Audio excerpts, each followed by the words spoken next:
Just like that, Sunday Night Teacher Talk back again. I feel like that was a song. Why do I hear music? Can you turn your volume down? I was like, why do I hear that still? So first, I want to say happy Mother's Day to all the moms out there and the soon-to-be mom. So if you're pregnant, I mean, have a happy Mother's Day anyway, because you're like making a baby right now. And, my heart always goes out to those who don't have moms that are around anymore. My mom passed, I don't know, I forget how many years ago it's been. It's been that 20 some years ago now. And it's something I think about every Mother's Day and on her birthday especially. But to all of you that are out there that like mom's not around anymore, I just had a whole conversation with my mom this morning anyway. When I was done praying this morning, I was just like, what would I like to say to my mom on Mother's Day? And so, yeah. So, I took a real high note and then I was like, and now I'm going to try and swing it back up now. Well, before you do that, I also want to shout out to the people who like it's hard. Mother's Day is hard, like not just for that reason, but also people who struggle with infertility or have had multiple miscarriages and want to be a mom. Like that is hard. I remember like just wanting to become a mom so bad. And when it didn't happen, or I've had a couple of miscarriages, like those are hard. And so Mother's Day is hard for those women as well. So yeah, it's not always just roses and joy for people. Yeah. And we recognize that. So all that to say, dads, pick up the slack a little bit today. All right. It's I just think that it's like I love that our kids, mostly Marley, because Brody will forget and still ask you to make him a sandwich. But Marley's like, why are you even getting off the couch? What are you even doing? Right? Why are you walking into the kitchen? Like, what do you need me to do? She is vigilant about it. She is. She kind of yells at me a little bit. Yeah. She's like, don't do anything. What are you doing? Let me pour that coffee in your mouth. Yeah. Oh, they're so wonderful. Crazy. Well, look, gang, I'm so glad you could be here. We know it's Mother's Day, and we've done this on other holidays as well. But the idea here is to show up for you. So if there's 4 people on here, look, man, if there was just one, I'd say let's just do a phone call. But it's really about showing up late in the year on Mother's Day. And maybe your Mother's Day gift is that no one's bothering you during Sunday Night Teacher Talk, right? Like, so to all of you that want to show up, that love the connection, and then like that's what we're really doing this for. So, and look, even Fred made a sign for Mother's Day, and he's so thoughtful all the time. I always think of teachers who aren't moms, or like they don't have any children of their own or didn't desire, or whatever the case may be. It's like you mother kids every day if you're a teacher. Like you go in and you help them and teach them and guide them. Like I just think teachers are all motherly, even if you're a male. Like you take care of kids every single day. So Mr. Mom? Yep, absolutely. Okay, great movie. All right, are for you the ready? people on the podcast that hear me talking about Fred, Fred is our mannequin. He is our kin, but he is is made he of plastic. really our kin? He is. Marley would be so mad if she heard me say that. She'd be like, "Of course he's our kin." Marley, yeah. All right. We don't even have to get into all No. this. Gosh, I really have something in my eye. Go ahead. You can- All right. Well, I'll read you a question while you take care of that. Gian is up asking, how does one unpack all the great information in books, podcasts, conferences, etc., and seamlessly implement it all into practice? It can feel overwhelming to incorporate all mid-year. I mean, Gian, if you don't know the answer to that, I'm like, come on, bro. Just make it. It just happens. Here's what I think. This is why I think folks underestimate how difficult it is to be a teacher before you're a teacher and when you're not a teacher. And it's like anything else. Implementing, I think, all right. It's identifying to some degree. Gosh, man, every time I start answering this, I feel like I'm taking a step back because I want to say something slightly different. So here's my disorganized answer, but there's an answer in here somewhere because I felt this way in many areas of my life. It is one, asking yourself, what do you need in your classroom? Every single thing that's offered doesn't mean you need it, right? So like if you think about what they say you need to do as part of your morning routine or before like you get into your work every day, dude, you'd be sitting here for the rest of the day doing stuff because you'd be in the cold plunge and the sauna and back in the cold plunge and meditating and journaling and doing morning pages and not eating or eating right away and drinking water and exercising for however long you have to exercise for. And it's just like, it is so much stuff depending on who's telling you. I think it's looking at where your classroom is now, identifying any problem areas or areas that not even are problems, but like areas that could use growth. And then trying to single out one or two of them and help yourself grow in those areas. So another way to do this, so that is like over a long enough period of time, singleized focused on a few things is really, really going to help you to do better. Which I wasn't going to bring this up, but I just thought of it. There's a really wonderful book called 10X is Easier Than 2X by Dr. Benjamin Hardy. I always want to say David Hardy because I know David Hardy. And he's the only Hardy that I know besides the Hardy Boys. Anyway, ADD moment. So it is figuring out what those things are. Now, I would say the older I've gotten, Gian, the more I realize how much coaching helps or getting a mentor for something. So it is what a mentor can do is take a look at they take all their experience, they look at what you're doing and they help you fast track. So it doesn't take you 10 years to get there, right? It might take you 2 years to get there or a year to get there or a month to get there or a week or a moment. So if your school offers mentorship, that's something to think about. If you have an informal mentor at your school, but you're looking for people that are teaching in a way that you would like to be teaching and then asking them for help. So for anyone out there, we have mentoring. Teachers get their school to pay for it all the time because sometimes your school just can't swing it. And it's an easier investment to drop money to pay me to meet with your teacher. It's like one less thing your school has to do, and they're supporting their investment, which is you. And then ultimately helping students to do better. So all that to say, it's don't try and do all of it at once. Because you could do that with everything in your life, right? If you want to get into like becoming a better manager of your money, having a better relationship with your family, it's figuring out small shifts that are going to make the biggest ROI. So look at the changes you need to make in your classroom. What's going to have the biggest impact? So I would say for most people, it's classroom management, it's engagement, it's building relationships. Those are the three biggest things. And then after that, it's some level of like, how do I get all this stuff done that I need to get done that the school gives me?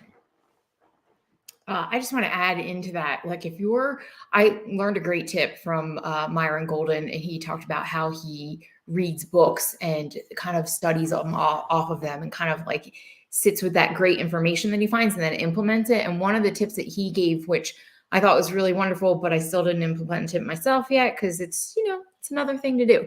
But I liked how he did this because I always think that I'm going to remember the thing. So when you have something that sparks you go, or it's an aha moment, like whatever was written, whatever you heard, whatever was in a video, you take that clip and you kind of write it in a note section in a Google Doc, but then you have to additionally write what it made you think about your X, Y, and Z, whatever it sparked in your mind. And that's where I thought that portion was, I'll often write down the brilliant thing, but then I don't remember what it sparked in my own mind. Yeah. And that I loved that tip of like doing that because it's like, you think, oh, I'll remember this. Like it was so impactful. I'll remember this, but you don't. I have a Google Doc that's just called quotes and notes. And I do that in there so I can pull it up from my phone. I can pull it up from a computer. I can use speech to text. I don't even have to type it. I just need to get it down so that they all live in one place. And so I would do that. I would suggest to do that for books, podcasts, and things like that, or video format. But it's a little hard when you're live in conference because I just can't move that fast. Like my brain doesn't move that fast. They're on to the next thing. And I'm like, but I'm not paying attention to that thing. I should like record it all. Anyway, that's a side note, but that's kind of another tip. All right. Jacob is That's a great question, man. Yeah. It can really feel overwhelming. I just want to acknowledge that. And, but I find that taking a breath and doing one thing and then doing another thing and then doing another, it's the only way to get anything done. Yeah. Agreed. All right. Jacob is up next asking, I've always just taught general English and I'm teaching 9th grade honors English next year for the first time. What are good ways to step things up for the honor level? All right. So there are a few things that come to mind immediately. One is it's going to be more independent work, but it's going to be like a higher depth, like the depth of knowledge of the questions have to be more difficult. When I've taught honors, I do a lot more projects. I want a lot more. I don't want rote memorization. I don't want to read for comprehension questions. I want to check for understanding, but a lot of times I don't even give out study guides and stuff in honors classes because it's like, great. You knew that there were 4 people in the room and what their names were and what their backgrounds were and where they came from and why they were there and stuff like that. I can check for that understanding, but that's just through simple asking of questions. What I want is for what are you doing with the information? So what is the central theme here? What is the idea? What's the concept? And then can we build on that? So I'm reading more difficult books, like the Lexile level is just more difficult in those books with harder concepts. We're then taking those concepts and doing something with them.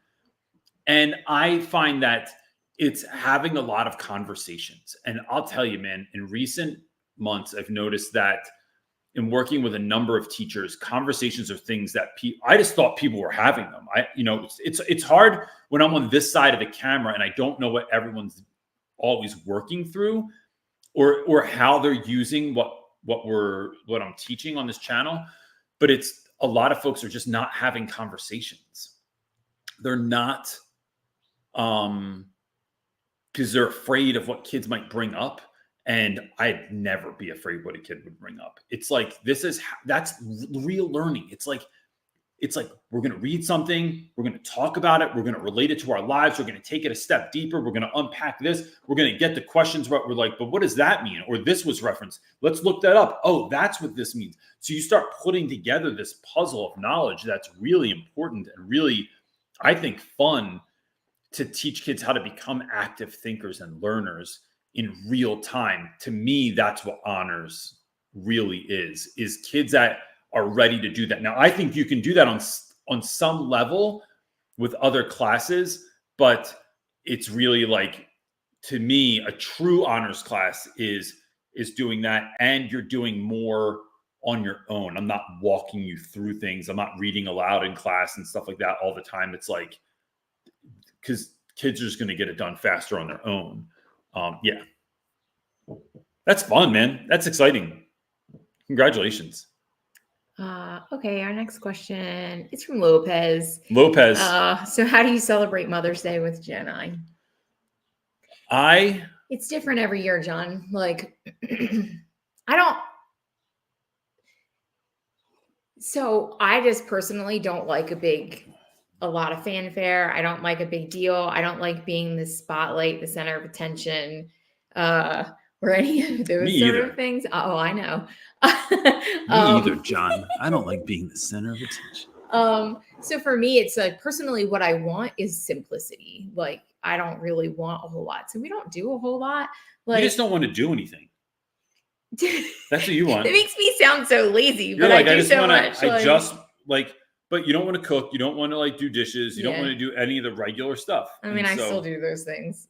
But our kids are old enough now that they make stuff. I don't have to make anything anymore. So I got flowers, and then Brody made something for. Brody made me a Lego cross, which is really beautiful because he knows I love Jesus. So. And then Marley made handmade flowers. I'm looking at them now on the counter that are really wonderfully done, and a card. And like that's just good enough for me. Just love for my family, and like if I don't have to cook, some years I have to cook. Like now they have us on this crazy grain-free, gluten-free, so I do have to cook, but happiness-free diet. I don't mind. It's hard. I don't know how to make anything, and I can't just order because. Well, I'll make CJ go load the dishwasher because the sink is full of dishes, and I don't really want to do them. Yeah, so we just kind of like love on her and make sure that she's not doing stuff today. Her birthday, we go do stuff. Yeah. But Mother's Day is more like hey, take a breath, like take a beat, and you can just work on what you want to work on, which is typically work. But then that work means that it's not being disrupted most of the time. Yeah. So I'm doing unless weird Brody stuff forgets like and he wants to sandwich. Paperwork organization today, and someone was like, "Why are you doing that? It's Mother's Day," and I was like, "Because it's what I want to do. Like it doesn't matter what I'm doing. Yeah. It's what I want to do." Our kids don't realize that work is fun for us. Yeah, sometimes. Yeah. Especially this work. Yeah. Everyone says doing nothing is busy work and doing nothing is productive. I agree. Yeah. Like sometimes I want to CBS Sunday Morning has a video about that. I haven't watched it yet. They do? Yeah. For all y'all, like I'll get to the next question in a second, but we don't have one, so keep going. CBS Sunday Morning, man. I don't know what it is about it. It's just I just never watched it before. I followed on YouTube. They have these little stories about all kinds of crazy stuff. And they're great short little clips to watch. It puts me on to a lot of like, oh, this guy makes trolls out of found wood that are 30 feet tall and they're in the middle of the woods somewhere, right? Did you see this dude? I didn't. It's crazy. He has 3 of them in Colorado. I want to go see him this summer. It's like, but they're just like, they're weird stories. Yeah. It's basically what I used to do on Weird Friday, but CBS Sunday Morning like stole my idea. There you go. If you want to do Weird Friday, sure. do CBS Sunday Morning. It's just stealing my stuff. So, yeah. But what am I thinking of? I don't know. Let me ask this for the ride or dies that are here on Mother's Day on a Sunday, when there's not a lot of us. What could we do?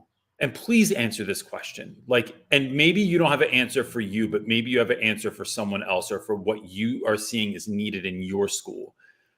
We have a lot of plans for this summer. So there's going to be, oh my gosh, I have so much stuff in my eyes. I don't know what's going on here. So it's dusty. We have a lot of plans this summer, from back to school boot camps. Well, we're calling it something different this year, to like a workshop that's for brand new teachers. It's like for first to third year teachers. We're going to create a workshop for.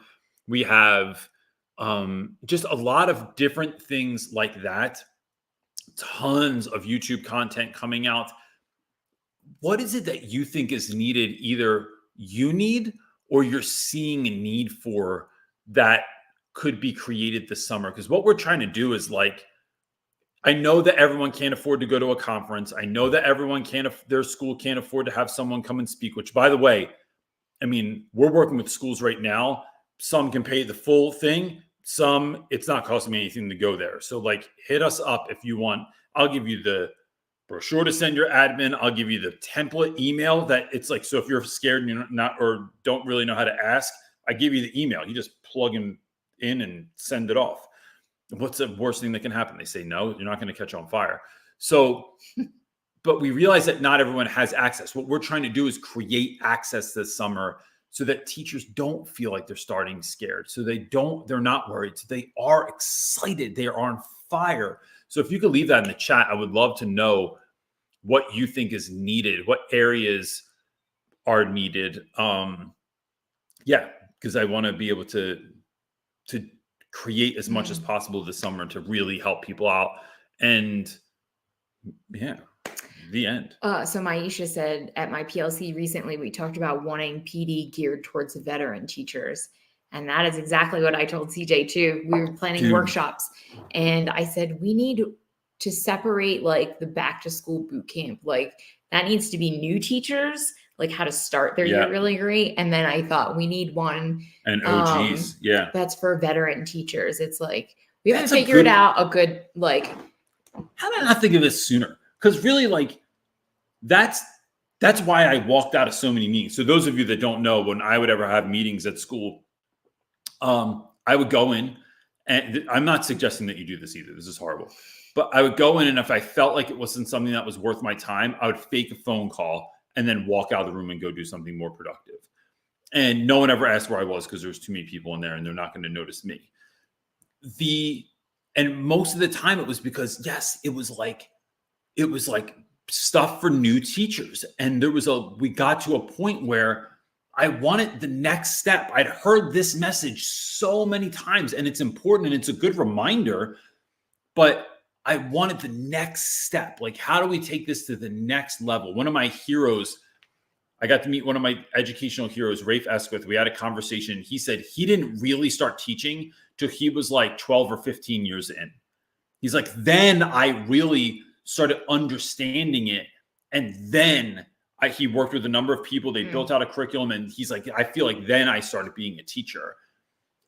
And I was always kind of like waiting for our school to do something about that. So that's a great idea, Aisha. Like, yeah. So we're working on one now, like trying to figure that out and write out the content. So if you have anything specific, if you're a veteran teacher that you are thinking like, oh, I would love help with this specifically in the mindset for veteran teachers, like let us know, because we're figuring out a workshop now and writing it out. But the other thing I want to say about workshops is I love that we can offer them, and we do have to ask. They have to be like a paid thing, but ask your school to pay for them. What I'm finding to people that reach out to us for mentoring, they're kind of like apprehensive. And even the workshops, I've had principals email us that know us and say, hey, I want to run 2 teachers through the classroom management workshop, and they were able to pay for it through the school. So anything that we do that's paid, please ask your school for it, like instead of just paying out of pocket first, because that's really who we want. Yeah. I don't want money from teachers. I want schools to pay for programs. Always. Because there's money. Almost every school has a budget, unless you're like a small private Christian school. I just had somebody who asked, emailed us for mentoring, and I said, please ask your school. And they were like, I don't know. I don't think they're going to do it because they have that, first year teacher mentor program in their school. Like the first 2 years or something, you get mentored through like another co-teacher. And they totally said yes. I'm not sure that they were going to ask at all, but they did. And the school said yes. So that to me just goes to show, like, more often than not, they probably will. You just have to actually ask for it. Yeah. Okay. We do have a question from Ruth. Hit it. Ruth says, I'm supporting 150 tech ed and CTE teachers in my district, in addition to teaching high school students in the evening. Any suggestions on what I can do to really help ease the load for them? Supporting 156. Ruth, I think the thing that helps people the most, I find that when I do mentoring with teachers, one of the things that helps people is, one, me not talking. It's me listening, asking follow-up questions, and giving people an honest to God, safe space to just ask things. and then to build a culture where we're not afraid to ask things, right? So like we're showing up, we're and we don't feel stupid for not having the answer. We don't feel less than for not having the answer. We feel like I am brave and actively seeking guidance. And I think when we do that, instead of having a plan, a script, a thing that I think you want to know about, I mean, groups I've been in as an adult, like I've had coaching, I've had group coaching. Those are some of the best meetings because you get to hear other people that are struggling as well, other people that are going through things as well. And creating a culture where you all are like, those educators are supporting one another as well. So it's not just somebody else is saying this, answering the questions similar to this, but you're creating something like we always ask people to do. And that I don't even think we ask people to do. I think they just start doing it and we just support it, that you're having conversations in the comment section. And anytime I'm on a call, like one of the things I wish we could do on here is I wish there was an ability to send a private note. So when you're on a Zoom, you can send a private message to someone. I'm constantly private messaging people. Sometimes I'm not even paying attention to whatever the speaker's saying. I'm just there to see my friends. How'd this go? Yo, what's going on with this? Let's follow up about this. How did this work out? I think that's one of the things. And then the other piece is when you are speaking, one of the things I've learned from YouTube, Ruth, is I can try to come up with my own content ideas. And sometimes that works. The things that we see the most traction on is if we ask the audience what they want. What do you want to see? What do you want to hear about? Which is why we're asking about this summer. And find out what they want, and then here's the big thing, Ruth, that the big shift that has happened. And I'm not saying you're not doing this, but it's just a reminder to anyone that is. You have to obsess over their problems. So it's not what do I already know about this? It's what can I learn? Before the next session, I want to learn as much as I can about this specific area. And that's what I'm bringing back. And so look, sometimes that's going to hit everybody and sometimes it's not. But somebody, like, it's similar. Like sometimes we make videos and I'm like, this video just needs to be made. I know that it's not going to do well. I know that it's going to sit with a lesser number of views and the algorithm is going to get all whacked out and crap like that. But it needs to be made. And I had a video last year that I thought was great. And it was called How to Be a Failure or something like that. And it was this idea that we have to keep trying, like, don't be afraid of failure when you're teaching. You have to be able to constantly have this sense of like, I'm going to keep trying and trying and trying. And how do I get to fail? Look for failure. How far can I push this? And it just struggled. It's still just sitting there. It's like me in a dumpster and it's on fire. I thought the thumbnail was great. It just fell flat, but I knew that it needed to be made. So sometimes it's having those things, it's talking about those things. You're not going to see like a huge blow up in the comment section or something, but you know that somebody in there needs to have that. So that's what I would suggest. It's really building the community is everything. I can't stand PD meetings where we're just sitting there absorbing information. It's like, how does this relate to everybody? Let's have a conversation about it. Probably because that's the extrovert in me. All right. Mr. Boland's up next, but he said that you kind of answered his question already, but I wasn't paying attention. So we're going to do it again. I'm about to drop gems then, so pay attention. How do we inspire change as a young teacher? We recently have had new teachers in the building with experience and great ideas, but not many are listening. How do we inspire change as new teachers? I like that I read the question and then you have to reread it. Because sometimes I have to process it for a second. You. And that just makes me feel bad that you said that. Oh, I'm sorry. I'm just kidding. It doesn't make me feel bad. Mr. Boland, I would say I'm a little bit. So let's start with the first one. How do we inspire change as a young teacher? I think, man, Sorry, the window's open, and blue jays are the loudest birds that live near us. They are so loud. I was thinking New Mexico birds are loud. I know. And I It's think so because we're at a different higher here. altitude, it's just the sound carries. Anyway, ADD. I think it's the Gandhi quote. It's be the change you want to see in the world. I think that was Gandhi or Mother Teresa, one of those people. But it's don't wait, try stuff. And when you're new, I was talking to a new teacher the other day. Well, they're like a student teacher, and they are sitting in on these classes, and some of the classes are really great. Some of them they feel are extremely boring to sit through. And so I say, well, what would you do? Like, what would you do that was different?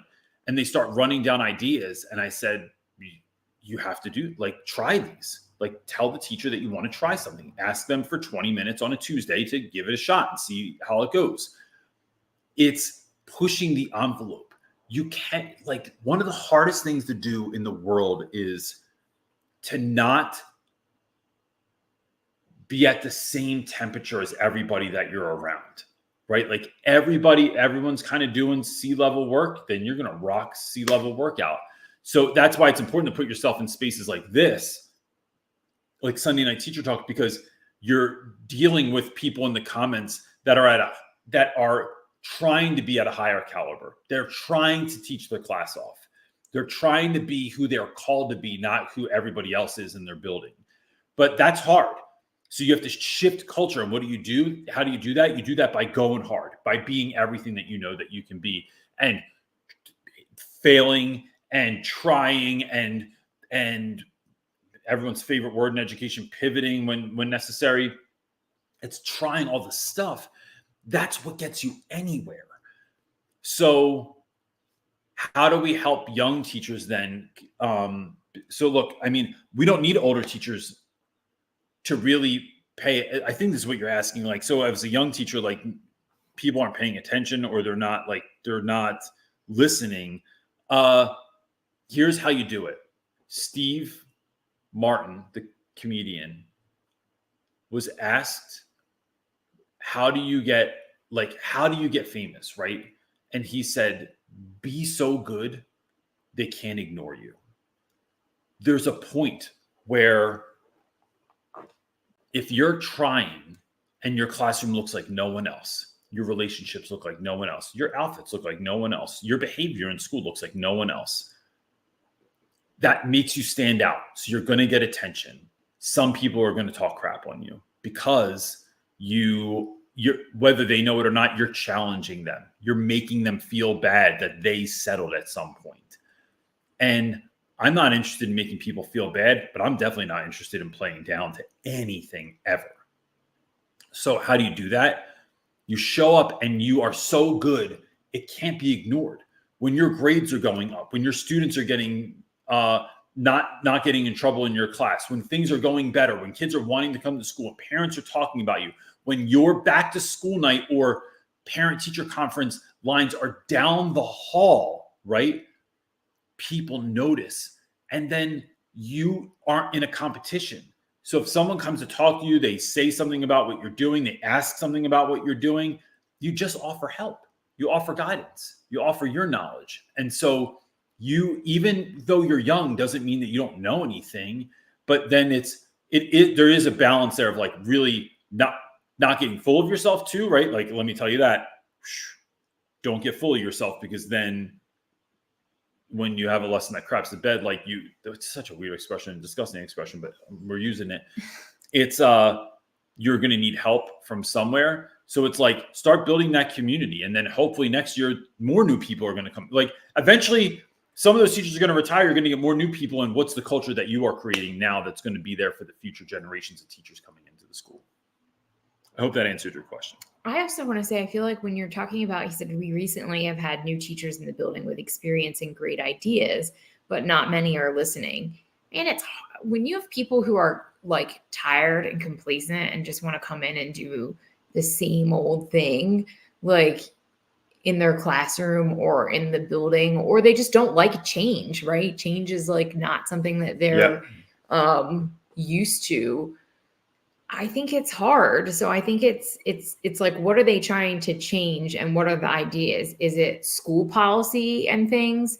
Then it's like, are you coming at it with like, hey, I have a better way, or out of like, I always think your tactic with curiosity is so good because it really disarms people from like being defensive. So it's like Asking questions instead asking of questions and wondering like, why do we do it like this? What if we did it like this? Do you think it could be better? Like, kind of like just meeting instead of coming and thinking like, I think it's sometimes it's just people's tact. It's like, do you have new teachers that are coming in and they're just trying to like, they do have great ideas, but it's like you have to share them gently sometimes. You know, it's a great tactic for that you could do for a meeting. Jesse Cole does this with the Savannah Bananas. It's called Yes And. I don't know if he developed it, but he's who I heard it from.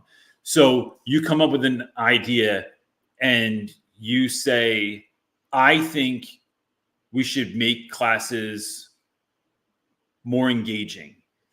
And then my answer is yes, and.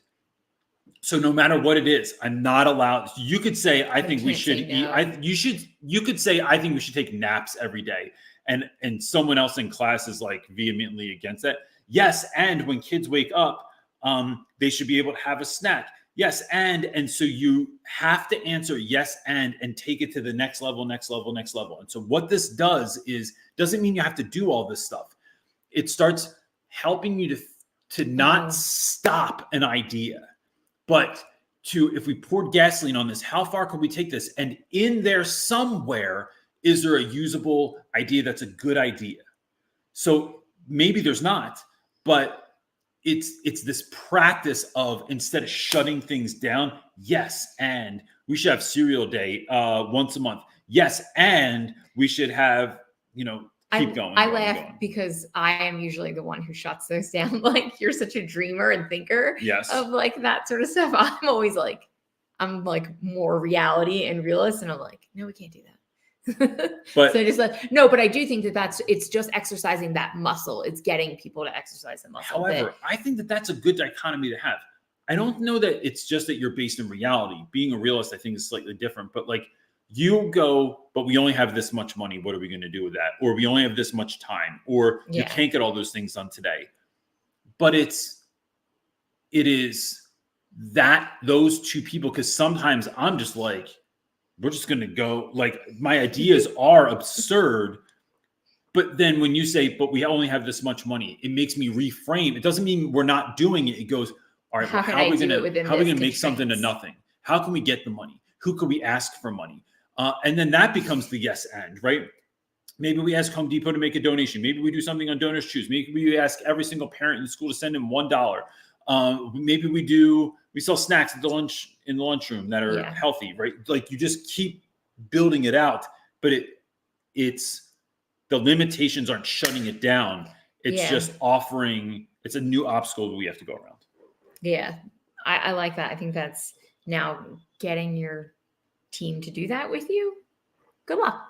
but I always look, guys, I say it all the time. I didn't do anything I've done in the classroom, right? Anything I've done, I've not done with everyone. Sometimes I've done it with no one, which is way less fun than doing it with someone. But finding your group that you do it with, and even if they are not real people, right? Even if they are virtual friends, right? Or not they're not real people, but they're not like in real life, but they're virtual. Finding those folks that you're meeting, make a PLC that meets every week or every month. That's folks from Sunday Night Teacher Talk, folks that you met in the Facebook group, right? Sure. Just reaching out. Hey, would you like to like? Those are real and great things, but I'm talking about like they're asking for like new teachers that come in and how to implement change in the school. And but by keeping your flame lit and burning bright, otherwise it gets diminished. So it's finding that fuel for your flame wherever you can get it from. And then you start creating the culture that the next group of new people that come in, it's like, y'all can get down with this over here, or we're doing this some different type of way. Yeah. And that's how I'm looking at it. You always choose to look at it, yeah. I'm always looking for partners, constantly. All right, Maisha has a question. Yes, ma'am. This is a good one. It's going to make you think for a second. Of all the videos that you have made from your first years on YouTube, which video would you revisit and remake, and why? I think it's two, and they're the two that I get the most hate on. It is classroom management, which is You get a lot of hate on that loved. Yeah, it's the water pistol part. People just Oh. lose their minds on the water pistol part. Well, And although I don't do the water pistol anymore, and when in you that made that, way- school shootings weren't like they were still there, Yeah. but they weren't as common as they are. but it was now. even the idea of squirting water at kids Yeah, people really were have offended a by that huge one. problem with, and I can see where they're coming from, but they don't understand. I think I didn't make it clear, and not that I need to make it clear, but like there's just some that like folks get stuck on. And the other one, what do I get the most hate on? What Oh, video? it's the bathroom Video. the People magic have, 8 ball. People really have they have a whole fit over that. and it usually comes from everybody that has a problem with that video. It's they had a bad experience in school Yeah. where someone didn't let them use the bathroom. Yeah. And then I think they don't even watch to the end of the video where you really say like, I go, do not stop kids from going to the Yeah. bathroom. Let everyone go to the bathroom. Like, but what I'm trying to put a stop to there is the kid doesn't have to go to the bathroom. But, and I'm not saying you think or I know that kid. It's like I really know that every time I already know it's going to happen. well, you know, All right, they're messing everyone, around take in out the your book. hallway, like all the 'Cause we're- things. Yeah, They're it's the like, straight repeat offenders. I'm just trying to get It's- out of class. but that comes from building relationships and knowing your students. And when you know your kids, you know that as soon as I say take out your book, that Aaron has to go to the bathroom because he doesn't like reading aloud. And it's like, no. So you're not like, ask Fred and see if he says that you can go to the bathroom. I think those two videos would be the best. And I'll tell you another idea we're thinking about for the summer, Maisha, and I can say this because there's, because this is the crew, is I'm throwing around the idea. I really think I'm going to do this though, because it's usually I think of exciting ideas. If they stay exciting in my mind, then I want to do them. I want to work with some of my favorite teachers ever. Some that you know about that are like Instagram famous or YouTube famous, and other folks that are just famous Word. in their school. Instagram and YouTube famous is like just rubs me Yeah, so the yeah, wrong way. yeah. I'm like, But they're well known. Like, so like I have a buddy Okay. that works at the Ron Clark Academy, but it's a very short podcast that is, how did you take an ordinary lesson and make it extraordinary? So throwing around the idea of like, maybe it's like from ordinary to extraordinary. How did you take this regular thing? And then tell what you did. And then what was your process to get there? How did you come up with that idea? How did you come up with the so money? not just the thing that you did, but it's about the process of how you got there, to give more insight to teachers. Because I think one of the biggest things that we see in what we do is that teachers really struggle sometimes. There are some teachers that really struggle with that creative idea. The idea to make lessons fun is it's a daunting task. And they'll take an idea if you give it to them, but they don't know how to get the idea and get there. And so that's one thing that we often see and try and figure out. Like, it's one of those problems that we obsess over to try and figure out how to really articulate that to teachers so that they can become the think tank of like looking at lessons, looking at the things around them, and like turning those into great things. So we want to give some of that thought process and idea from other educators to inspire others. That might only live for just the summer. I might just do it with a handful of people because it's time consuming. But if people like it, then that's something that might carry on as well. But I just want to say, Hannah is on here and she said the magic 8 ball is genius. We think so too. Like, it really works for those repeat offenders, not for everyone. Yes. I think for all kinds of things, the magic 8 ball is absolutely brilliant. So I think it's ridiculous and absurd. And kids are just still kids, and they're ridiculous and they like absurd. Yes. All right. Rhea is up next asking, in the UK, our education system is very different to the US. The whole system is based around the final year, which is where kids take their exams. This makes planning lessons so restrictive because you have to follow a system for them to get their qualification. It's not up to the teacher to pass a student. It's up to the government. How are we supposed to motivate younger kids to work hard now because it will pay off in 3 years? No one cares about exams 3 years before they take them. Yeah, no one does. It is I think that's why talking about what's that? Go ahead. I think that's why talking about why what we're doing is so important. That this is important because, like, why do we have to capitalize stuff? Why are we learning properties of magnetism in science? Why are we learning about the Civil War? Why are we learning about geography, geology, geometry? Like, what is the real thing that this actually helps in your life? If you can't answer that, I don't think you should be teaching stuff. And I don't mean it that it's going to show up in the test or it's going to be there in 3 years, like you're saying, right? But what do we need? Why is this important now? And when we can help kids to see that, like, that the things we're doing every day are helping them to become the person that's going to do the work they want to do, right? Like, it is, one of our mentors talks about this idea of be, do, have. You have to be the person that can do the thing, and then you can have what you want. Maybe having what you want is money. Maybe it's success. Maybe it's a well-run classroom. Maybe it's a really wonderful relationship that you're in. But what is at the core?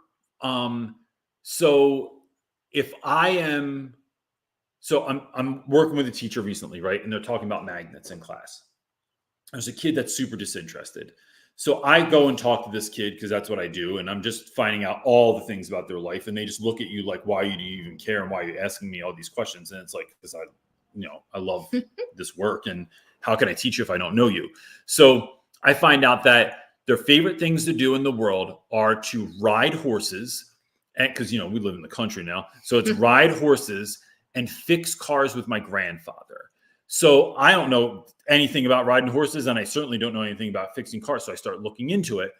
And there are certain properties within cars that have to do with magnetism. So I go back to the teacher and I'm like, look, if you teach that, if you bring up that this property of how automobiles work, or how roller coasters work, or how trains work, there's all these things that are connected to magnetism. If you just begin the lesson with this, I guarantee you have a larger return on investment. You're putting out this stuff. You did that. You took the initiative to create the connection for the student. And now you just introduced the lesson with this. Do y'all ever wonder in a car why this happens? Do y'all ever wonder like how they get this to happen on a roller coaster or this to happen on a train or whatever? Now that kid's interested. Even if it's only for a little bit, what we're doing is we're starting to build engagement in young people. So if students love programming, I met a kid the other day, has a 4 in most of his classes. I'm talking out of 100, a 4 in most of his classes.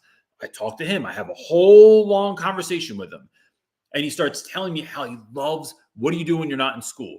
Do you play video games? Do you go out with your friends? No, I'm not really into any of that stuff. Really? You're not into video games? What do you do? I like making stuff. Like what? And he starts talking to me about these props from cartoons that he likes, that he made like this glove, like he made Thanos's glove with the jewels and they light up on it and stuff out of cardboard and found objects. Why is he friends with our daughter? Why do you have a 4 is my question. Why do you have a 4? And if a teacher had created a for this next lesson, we're all going to create projects and here's the property. So you start finding ways to connect what you care about to what we're doing instead of we're reading the book, we're answering questions, we're lecturing to kids, it's like, and it doesn't have to be Rhea, I forget how to say it, but I'm trying. I love you. It doesn't have to be the whole thing. They don't have to give up the whole unit. Make it little chunk, 5, 10. It could be a really quick maker thing. Takes 20 minutes of class, right? But here's what you're going to get back. When we feel like we're losing that time, because I feel like this is the question, but I'm losing time in class. I need to get through all this other stuff. You are building a class that will work through the other things faster to get to the thing that they want at the end. Or now we're awake and alive and locked in. Yo, I want to do this really fun thing, but we got to get through this first. Can we get through this in 10 minutes? Then we can get to this awesome thing for the next 30. Are we down? Are we doing it? All right, let's go. Then once they do fun stuff, things that they're interested in, things that are engaging. And I'm not talking about just fun, zany wackiness for no reason. I'm talking about creating teachable moments for kids that are immersed in their own education. They will get through the boring stuff first that you have to do to get to the thing that they love to do. And that's how I make those kids care now, by making it matter now. Sorry, that was a really long answer. No, I think it's good. It's also reminding, like, you don't just, if you don't put in the work, and this is the more boring answer also, like, I do agree. I think that like, things need to be more engaging for kids and fun. And it doesn't have to be a huge room transformation and all these things that you see on Instagram and online. They can be really, really small ways. Sometimes the smallest things happen in, like, Marley's classes, and she's like, it was the best, right? Because the bar is set so low generally. Yeah. But I do think because classes are so boring. You do something mildly interesting. It's like someone at a birthday party and they just had a cake. If you just hang up some dollar store streamers on the ceiling, oh, look at this. It's like, it's real simple. It's not that hard. I'm sorry. Go ahead. And so, but I do think that there's something to talk about and remind your students that, like, it's also just work, right? You're not going to show up and, like you always say, like, you're not going to show up if you want to be a nurse and go, like, nurse when you can't just show up to a hospital and start nursing. Like, you're not going to show up to the exams 3 years later and have the capacity to get through, to answer hard problems, to critically think, like, all of those sort of things. Also, it's like, that's going to be built over the 3 years for you to be able to do what you need to do. Yeah. I think is important. Facts. That's the truth. All right. I don't have any more questions. All right. Cool. Well, that's cool. There's some guy out our window, because on the other side of this camera, we've got like 4 big windows in our kitchen, and some guys walking by in the alley staring at us. Because he's probably like, why do they have streamers in the kitchen that we set up for Mother's Day? Speaking of streamers, and a neon sign and a mannequin. Yeah. And who are they talking to? They're either delighted or they just walked faster. He's like, something's going on in there. I'm out of here. This place is like Neverland. So, yeah, listen, gang, please, if you're showing up late, what I'm looking for is, if you please let us know what you're looking for this summer, or what your school's looking for this summer. We'd love to create stuff online. Let us know what your needs are. If you could like this and subscribe, if you're not subscribed, it just helps the algorithm. It gets us to more teachers and stuff like that. So, yeah, anything else? Nope. Cool. Well, look, to all the moms out there, and all the things we said in the beginning. Happy Mother's Day. Happy Mother's Day. I hope you have a great rest of your day. That's it. Anything else? Nope. Cool. Peace.